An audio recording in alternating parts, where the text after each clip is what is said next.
Бүгін сіздерге шаш күтіміне байланысты 3 түрлі маска туралы айтайын. Бірінші маскаға 1 пияз бен 2 сарымсақ керек.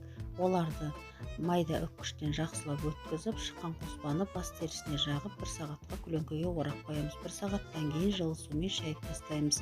Олардың шаштың шығуына пайдасы зор. Шықпай қалған шаштарды шығарып, ұзын қылып өсіреді. Екінші маскамыз пажитник, яғни хильба. Бұны ыстық, қайнап тұрған ыстық суға салып, біраз бұқтырып, бетін жауып қойып қоямыз.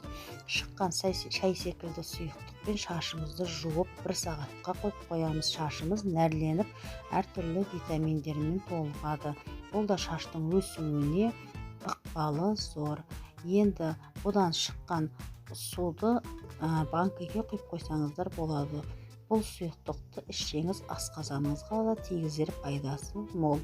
Енді үшінші маскамыз бұл кәдімгі бал, яғни сұйытылған балды бас терісіне жағып 1 сағатқа қойып, оны да 1 сағаттан кейін жылы сумен шайып тастаңыз. Аптасына 1-2 рет қолданып тұрсаңыз, шашыңыз витаминдермен толығады. Егер де ақпарат пайдалы болса, лайк басып, YouTube каналыма жазыла кетуді ұмытпаңыздар.